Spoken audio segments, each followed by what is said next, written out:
On va tout de suite commencer nos présentations de projets et même de réalisation, parce que le Forum des solutions, c'est des solutions éprouvées qui sont présentées. Et donc, on accueille tout de suite en visio notre premier binôme autour du projet d'Issoire, Issoire Ville Action Cœur de Ville du Puy-de-Dôme, à peu près 15 000 habitants, qui a développé un projet d'accueil de la formation à l'industrie dans le but de réussir à faire se rencontrer de futurs employés et des employeurs du territoire sur des projets industriels en développement sur ce territoire historiquement industriel. Vous allez nous en dire un peu plus. Fabien Besser, qui est le vice-président économie, industrie, artisanat et commerce de l'Agglo du Pays d'Issoire et le maire de Brassac-les-Mines, et Juliette Dumuin, chargée de mission ingénieur économique à l'agglomération. Racontez-nous un petit peu la jeunesse de ce projet et puis on ouvrira un petit débat autour des questions qu'il suscite. Merci à vous de votre participation. Merci. Bonjour à toutes et tous. Donc, merci de nous donner l'opportunité de parler de ce projet qui est plus qu'un projet vu qu'on est au bout de la première année de ce programme. Je tiens déjà à excuser M. Bertrand Barrault, maire d'Issoire et vice-président de l'Agglo Pays d'Issoire, qui a eu un contretemps et qui m'a demandé de le remplacer au pied levé. Donc, je vais essayer d'être à la hauteur. Donc voilà, on va vous poser un petit peu le contexte. Donc effectivement, la ville d'Issoire est labellisée Action Cœur de Ville. Nous avons aussi 5 petites villes de demain sur le territoire de l'Agglo Pays d'Issoire. Et notre territoire est un territoire historiquement industriel car 32% des emplois proviennent de l'industrie contre 18% au niveau du territoire au niveau national. Donc, vu l'importance de l'emploi sur notre territoire, c'est vrai qu'au niveau de l'Agglo, on rencontre régulièrement donc, les entreprises. Et quand on échange avec eux, il y a quand même une modification de l'industrie qui se transforme. C'est, je ne veux pas dire une révolution, mais il y a une transformation de l'industrie qui passe à l'industrie 4.0, donc parce qu'il y a beaucoup plus d'industries qui deviennent plus digitales et avec de l'intelligence artificielle. Et la difficulté des entreprises, c'est qu'il n'y avait pas forcément de formation spécifique pour accompagner les étudiants à se développer, pour rentrer dans ces entreprises-là. Et donc, en échangeant avec les industriels et notamment aussi avec l'université de Clermont, on a échangé sur un programme et de créer vraiment ce nouveau diplôme de Master 4.0. Et la chance qu'on a, parce que sur le territoire, on a une belle entreprise, BrainCube, qui est leader mondial sur cette industrie. Et on s'est rencontrés donc, tous les trois, donc Issoire, l'Agglo Pays d'Issoire, l'université et cette société, BrainCube, pour pouvoir répondre à la demande des entreprises, car il y a vraiment une problématique de recrutement. Et cette problématique de recrutement, c'est que ça peut entraîner après un problème de développement pour les entreprises.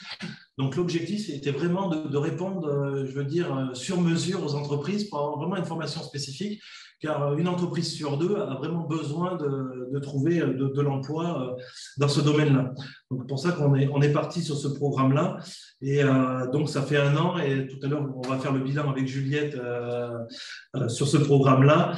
Donc, vous allez voir comment ça a pu avancer. Alors, pourquoi on a choisi la ville d'Issoire ? Issoire fait partie donc, de l'Action Cœur de Ville et il y avait un programme de rénovation de la médiathèque d'Issoire que vous voyez sur le diaporama à côté de l'abbatiale Saint-Ostomoine. Et dans ce programme, donc sur la rénovation, on a souhaité avoir l'opportunité de créer vraiment un cadre pensé pour les étudiants sur mesure pour eux, donc une salle vraiment adaptée avec du numérique forcément. Et l'intérêt aussi était que cette médiathèque était à proximité de tous les services de la commune, donc que ce soit le restaurant municipal, les commerces, le centre écologique, cinéma, voilà, ça reste des étudiants, un bac plus 5, et aussi c'est à proximité de la gare.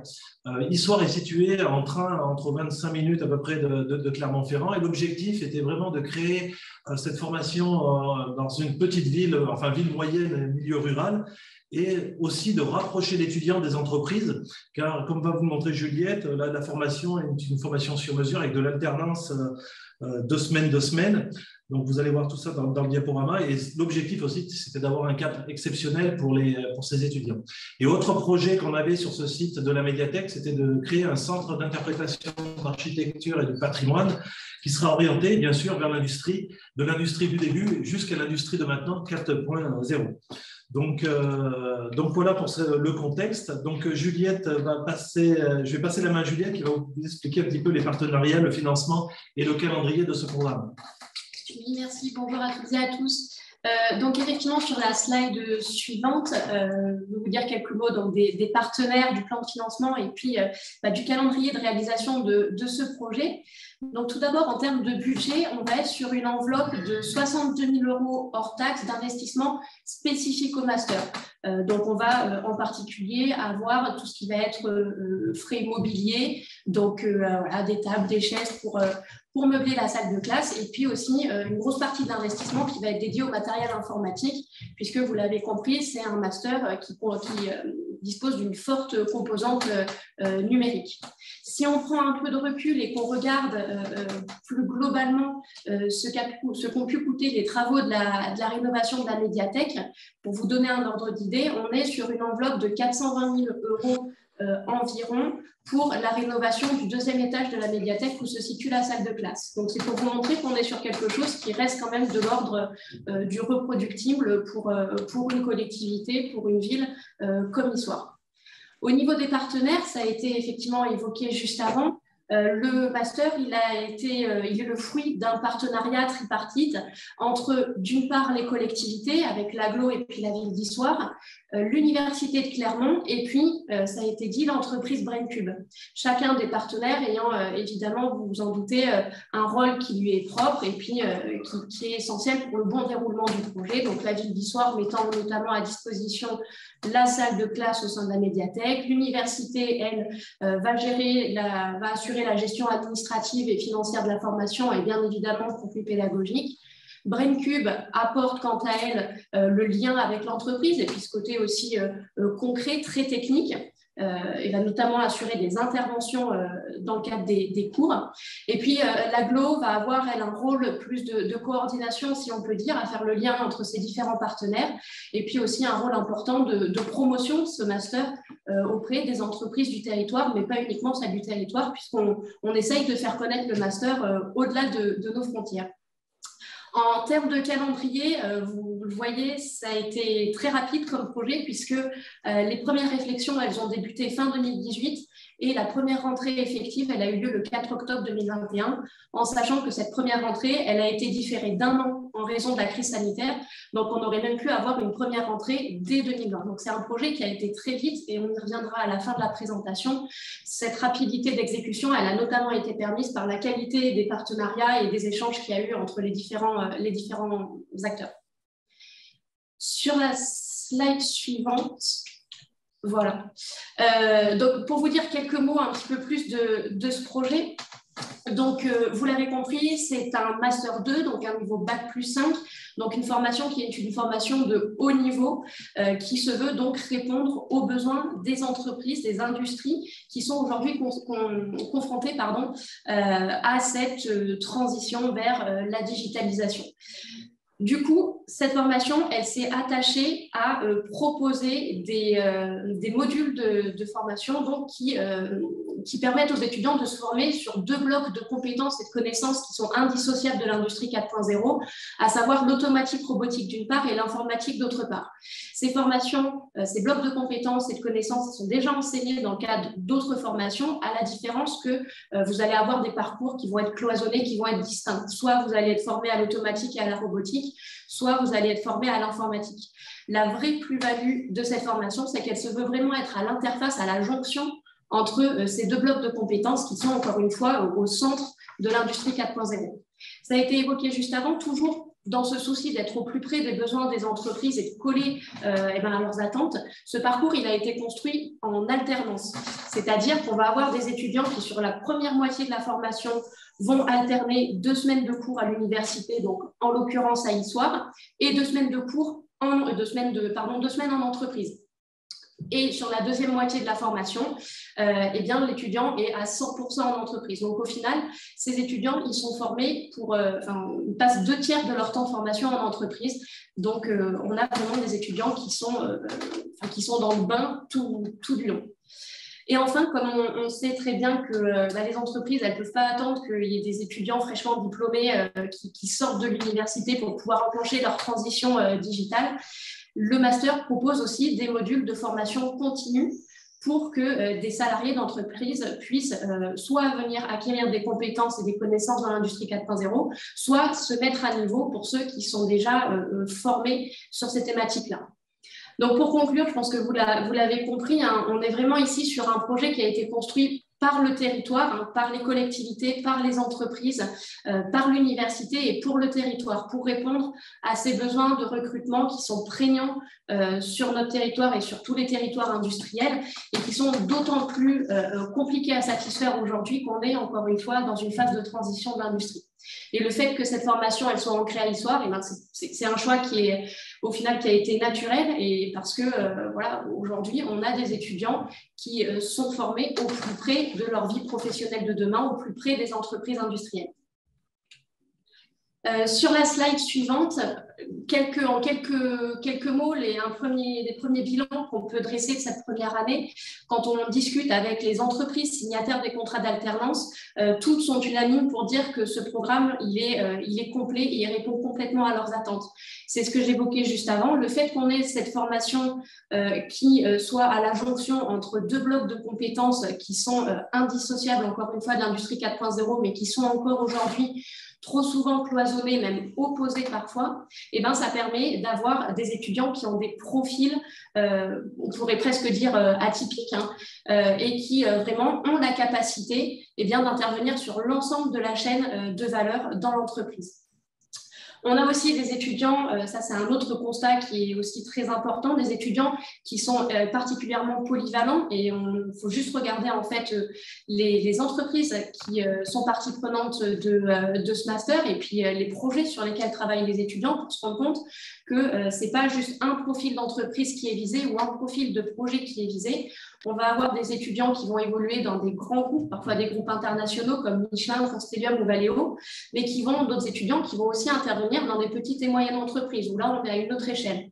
De la même façon, certains vont intervenir sur des projets d'industrie 4.0 très poussés, avec vraiment des missions d'expertise en 4.0, même avec des fois des missions à la limite de la data analyse.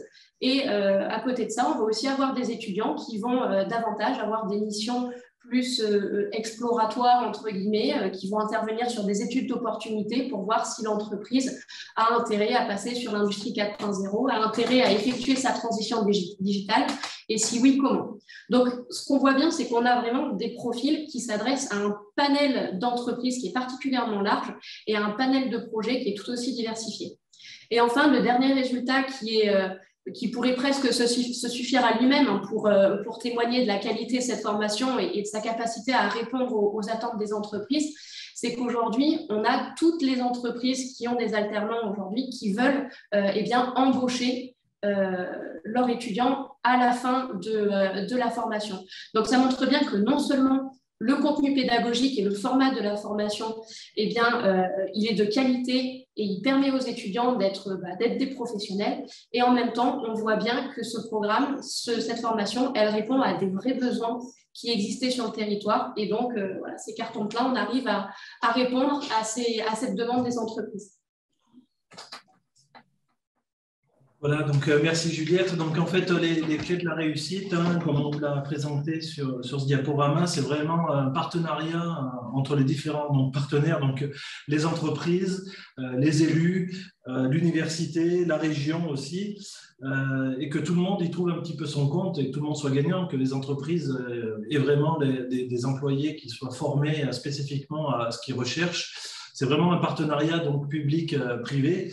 Et l'objectif, là encore merci à Action Cœur de Ville, parce que ces opérations, que ce soit Action Cœur de Ville ou Petite Ville de demain, ça amène toutes les villes à réfléchir sur leur développement. Et cette opération-là a permis à la ville d'Issoire et à l'Agglopée d'Issoire de proposer cette formation pour vraiment répondre à la demande du territoire sur notre monde industriel, sur notre territoire. Vu que vous l'avez vu, c'est 32% de nos emplois. Donc là, on est assez fiers sur le territoire car c'est la première formation qui est à l'extérieur de Clermont-Ferrand et on espère très rapidement pouvoir avoir d'autres formations ici à Issoire car voilà, je vais faire la promotion, on a encore de la place d'accueillir des étudiants ici. Donc voilà, on est satisfait et voilà, on espère que ça puisse se reproduire sur l'ensemble des territoires au niveau national. Bravo. Oui, bravo, bravo, parce que c'est une... Merci de ce témoignage, c'est extrêmement positif et ça donne envie d'aller encore plus loin. Je comprends votre optimisme et merci de nous le faire partager parce que vous avez bien insisté sur le fait que déjà les étudiants, ils étaient déjà sûrs d'avoir un travail à la sortie. Donc ça, avec ce maillage dans le territoire et ce travail fin avec l'université, j'avais une question à vous poser. Est-ce que, par exemple, vous imaginez d'élargir le cercle et d'aller, par exemple, avoir un partenariat? Vous allez me dire que je vous provoque, mais par exemple avec la platine comment dire de Saint-Étienne, le design, toutes ces choses. Est-ce que ça intègre aussi? Est-ce que vous êtes dans des transversalités qui iraient plus loin que le seul territoire, ou déjà vous voulez avancer comme ça? Déjà, on est assez fiers parce que, comme vous l'a dit Juliette, ce programme aurait pu sortir en 2020, c'est sorti en 2021. Donc, vous voyez, depuis 2018 à la réflexion à maintenant, ça a été quand même extrêmement vite. Donc là, il y a quand même une satisfaction des étudiants. On espère un petit peu gonfler ce master déjà dans un premier temps. Et c'est vrai qu'on amène déjà une réflexion pour essayer d'avoir d'autres formations sur le territoire. Pour ça aussi, on est largement en relation avec la région, car il y a d'autres possibilités aussi de développement de formation sur le territoire, pas forcément que sur l'industrie. On réfléchit déjà sur d'autres thèmes de formation sur la ville d'Issoire. Voilà. Après, effectivement, en termes d'entreprises qui participent à ce master par le biais des contrats d'alternance, l'objectif, c'est aussi d'élargir. Là, aujourd'hui, on est sur une première année qui s'est construite dans un contexte pas évident avec la crise sanitaire. Et c'est vrai que sur les entreprises qui ont des alternants, on en a un certain nombre qui sont sur le bassin d'Issoire, mais on en a d'autres aussi qui sont à l'extérieur du territoire. Et c'est un de nos objectifs aussi d'essayer d'essaimer quelque part, d'avoir un rayonnement plus large pour faire connaître la formation et puis montrer encore une fois que voilà, il n'y a pas forcément besoin d'être un gros pôle universitaire pour proposer une formation qui répond aux besoins des territoires. Il y a encore quelques questions peut-être en ligne avant qu'on passe à la séquence suivante. Alors moi j'en pose une première, simplement je suis pas sûre que vous ayez dit combien vous aviez d'étudiants et si éventuellement ce chiffre est en augmentation pour les promotions à venir, puisqu'on j'imagine qu'on prépare la rentrée 2022. Et plus une remarque qu'une question autour de l'intérêt aussi de votre démarche de valoriser quand même le patrimoine de la ville avec ce projet qui est inscrit dans la rénovation de la médiathèque. On l'a vu à proximité immédiate du centre patrimonial.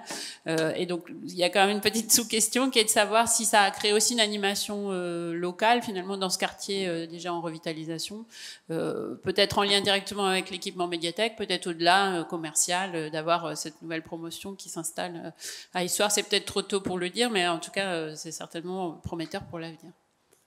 Déjà, moi, je peux vous apporter une réponse sur donc le format de la promotion, le nombre d'étudiants. Donc, le master et puis la salle, elle a été aménagée pour accueillir une vingtaine d'étudiants. Aujourd'hui, on a 10 étudiants sur cette première promotion. Je l'évoquais juste avant, en particulier parce que le fait que les premiers recrutements d'alternants se soient faits pendant la période où on sortait un peu du Covid a fait qu'il y a beaucoup d'entreprises qui s'étaient positionnées pour prendre des alternants qui, finalement, n'ont pas pu prendre les contrats. Donc, au final, on s'est retrouvé un peu avec trop d'étudiants et pas assez d'entreprises. C'est pour ça que vraiment, là, aujourd'hui, on voit que voilà, économiquement, ça repart et puis on a une première promotion qui donne vraiment satisfaction. Donc, l'objectif maintenant, c'est de monter et voilà, et d'essayer de doubler dans l'idéal la promo pour avoir une vingtaine d'étudiants et puis avoir des entreprises pour les accueillir. C'est vrai que sur cette première année, il y a des entreprises qui étaient un petit peu frileuses, mais là, on les a rencontrées et avec le retour qu'on a eu sur cette première année, ils vont s'engager pour la deuxième année, donc on devrait augmenter les effectifs en étudiants. Et oui, ça apporte de l'animation parce que c'est vrai que sur notre territoire, on a l'habitude de se retrouver régulièrement avec les entreprises et c'est vrai que de faire intervenir tous ces jeunes, de présenter leur formation pendant ces réunions, ça dynamise notre territoire. Après, bon, il n'y a pas encore de soirée étudiante sur Issoire. Voilà, on a les vendredis soirs qui animent la ville. Peut-être qu'il va falloir y décaler au jeudi, je ne sais pas, je vais en parler au maire. C'est peut-être une idée.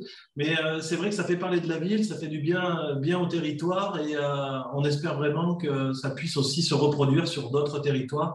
Car pour le nôtre, en tous les cas, ça fait énormément de bien et ça répond vraiment aux besoins des entreprises. Et c'est quand même l'objectif, car si on veut être compétitif au niveau national, quand on a vu le contexte international, il faut que nos têtes pensantes soient formées chez nous et puis qu'elles restent aussi chez nous et qu'on arrive à garder nos industries ici en France. Voilà. En effet, alors on va prendre juste rapidement quelques questions qui étaient inscrites dans le chat. Florentin. Oui, alors quelques questions dans le chat, effectivement. On vous demande de préciser le type d'entreprises qui peuvent recruter en alternance les étudiants dont vous faites mention, donc leur domaine d'activité plus précisément.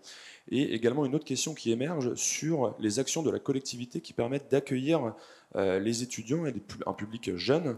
Alors est-ce que vous avez par exemple des projets de rénovation qui permettraient de créer de l'habitat spécifique pour les étudiants, pour les jeunes, mais également d'autres types de services publics à destination d'un jeune public? Voilà, merci. Alors, en ce qui concerne, donc, sur la première question, sur les types d'entreprises, les types d'activités des entreprises qui ont des alternants, cette année, on est essentiellement sur, je le disais, des entreprises de notre territoire qui sont globalement beaucoup des entreprises de l'industrie lourde. Donc, on a Constellium, on a Valeo, on a Michelin, pardon, on a Robert Bosch.